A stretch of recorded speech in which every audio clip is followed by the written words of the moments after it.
through the first semester. Thank you, Dean. I'll be the second oldest graduate in the United States history from law school. There's one woman, God bless her, 83 at the University of Syracuse.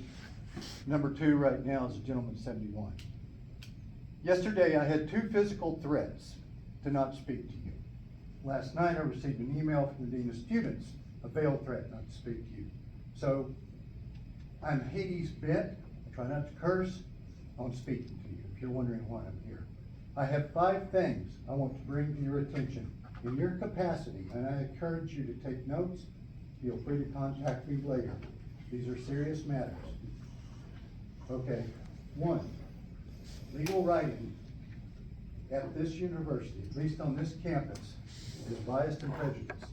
There's only 6 veterans, and the number of students, I'm the oldest by far, I'm Blackfoot Army and Coast Guard. Every veteran I've talked to received low grades in legal writing.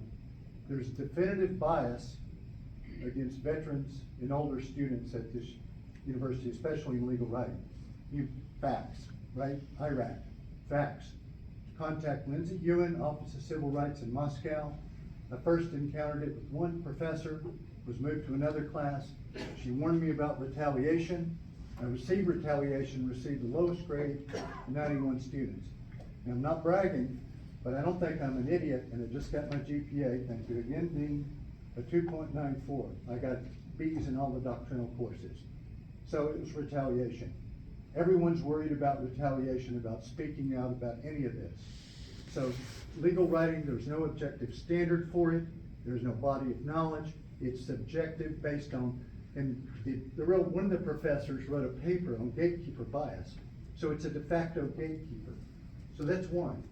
2, mental health of the students. I'm gonna bring this out in the open. Anywhere from 1/3 to the half of the 1Ls are on Adderall, legally or illegally. They self-medicate with marijuana munchies. If they think they're gonna be cold called, there's a little coking up. And God help us if somebody decides to do some H or trank because things are too big. 2 times, because there's nobody looking after it. I'm 72, I'm grandfather, I get it. I've had 2 young ladies crying in their carols. Everybody knows where MK sits up on the balcony.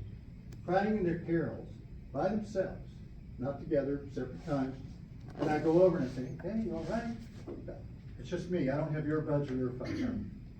Oh, it's horrible. I said, no, illegitimate tie-knot carborundum.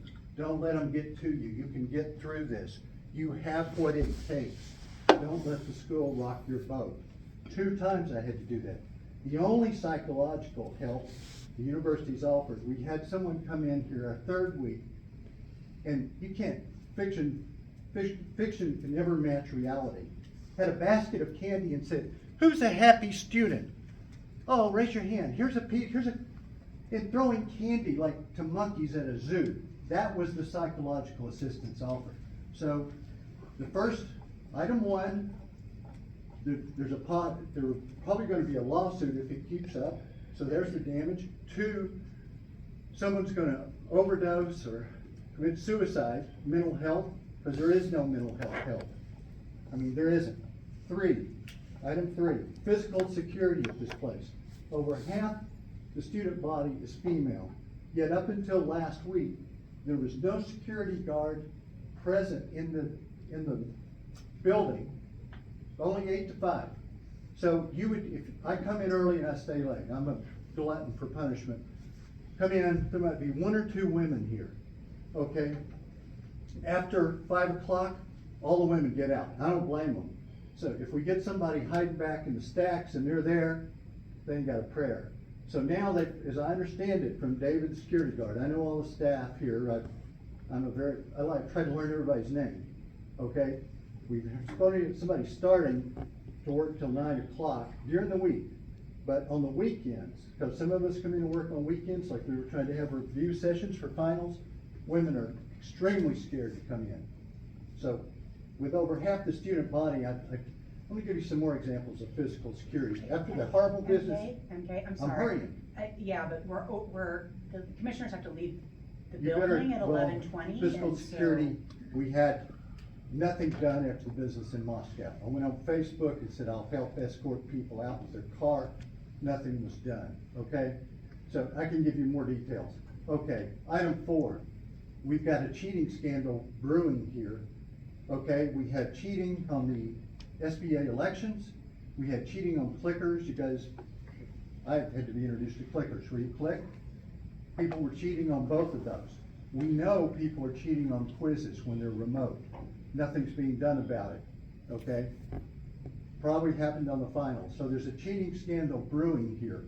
Be aware of that, and that's gonna reflect on the academic standing of the school. 5, last one, and I'll, 5, mission of the school. Concordia originally tried to start a school here for working class adults, older adults, and they went bankrupt because of some bad decisions.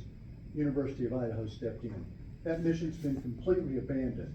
So I would submit, right now, the mission of this university tends to be oriented toward people fresh out, and people that are older students, working class.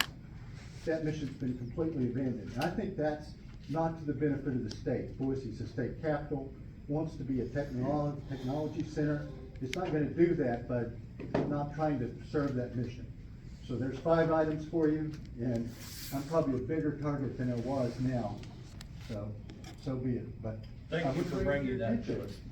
Thank you. Thank you, MJ, and thank you to all the rest of you for joining us as well. Please join me in thanking the commissioners for taking the time out of